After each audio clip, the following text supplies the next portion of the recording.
Let's take a look at some sports now. Here's Charles Eruka.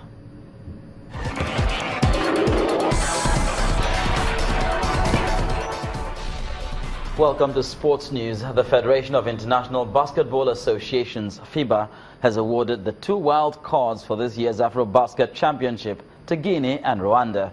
The 2 teams complete the 16-team lineup for this summer's tournament, due to take place in Brazzaville, Republic of Congo, from August the 19th to the 30th. Guinea and Rwanda join host Republic of Congo, reigning champions Nigeria, and 12 other countries in the continent's flagship event. The official draw for the tournament is scheduled to hold later this month. And in football, Plateau United today thrashed visiting Katsina United 3-0 to end the first round of the Nigeria Professional Football League as leaders. El Kanemi Warriors made it a record 23 home wins as they defeated ABS Football Club 1-0 in Maiduguri. Al Hassan Ibrahim scored his 10th goal of the season in Aqua United's 2-0 victory over MFM Football Club. Enyimba piled misery on struggling Remo Stars with a lone goal defeat, while Niger Tornadoes edged past Kano Pillars by the same scoreline. FC Ifeanyi needed a late penalty to beat Shooting Stars 2-1. Abia Warriors outclassed Wiki Tourists 2-0, while Tony Okpotu scored a hat-trick as Lobi Stars hammered Sunshine Stars 3-1. Well, goals from Gift Monday and Rashidat Ajibade ensured that FC Robo Queens edged past Ibom Angels 3-2 at the legacy pitch of the National Stadium in Lagos. Bielsa Queens held host Sunshine Queens to a 2-2 draw in Akure. Saadatu Amazons' poor run continues after slipping to a 2-0 defeat to Nasarawa Amazons. Adamawa Queens shared the spoils with Oshun Babes, while Edo Queens defeated Confluence Queens 3-1. And in the UEFA Champions League this evening, Juventus produced an exceptional defensive performance to reach the semi-finals of the Champions League after stopping Barcelona from scoring at the Camp Nou. Trailing 3-0 from the first leg, Barcelona bombarded the Italian goal but failed to repeat their last 16 heroics when they overturned the first leg 4-0 deficit to beat Paris Saint-Germain.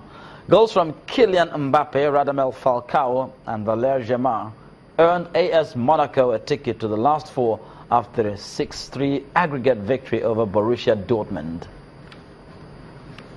In the world of tennis, world number 2 Serena Williams has announced she is 20 weeks pregnant on social media. The 35-year-old, who has 23 Grand Slam titles to her name, posted a picture of herself on social media app Snapchat, showing a prominent bump with the message 20 weeks.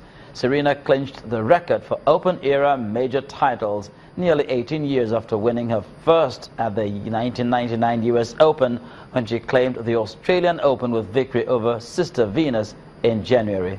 The 7-time Wimbledon champion now looks set for a spell out of tennis following the announcement.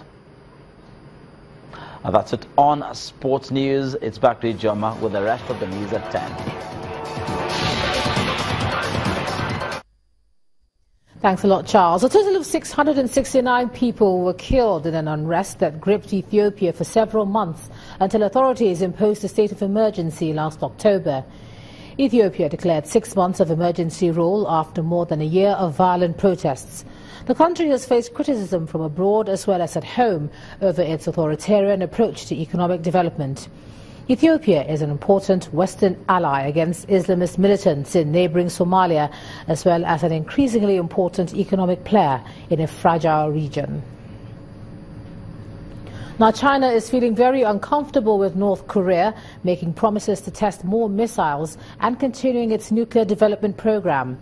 The latest promise was made by the country's Vice Foreign Minister Hang Song-ryol, who says the North will launch a preemptive nuclear strike if it thought the U.S. was planning an attack.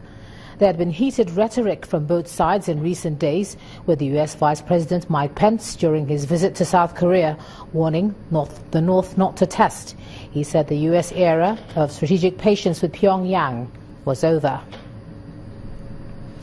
And British lawmakers have given Prime Minister Theresa May the go-ahead to conduct early elections on June the 8th. The House of Commons, backed by Mrs May by a margin of 522 votes to 13, above the two-thirds majority needed, as Labour and Liberal Democrats supported the move. In her last address to Parliament before deliberations, Mrs May said it would be wrong for the UK to find itself reaching the most difficult and sensitive phase of the Brexit negotiations in late 2018 and early 2019, at a time when a general election was looming. And the main news again. The Secretary to the Government of the Federation and the Director General of the National Intelligence Agency were to date sent packing over corruption allegations. The President also ordered a strong team led by the Vice President to investigate how the NIA obtained custody of 13 billion naira recovered from Osborne Towers in Ikoyi. Also today, flights to the Nnamdi Azikiwe International Airport in Abuja resumed after the government spent about 5.8 billion naira to repair the damaged runway. And China today warned of a nuclear threat following the rise in tensions in the Korean peninsula between the US and North Korea over nuclear armament. And that's the news at 10 tonight. Thank you so much for staying with us. I'm Ijoma Bunyato. Do have a good night.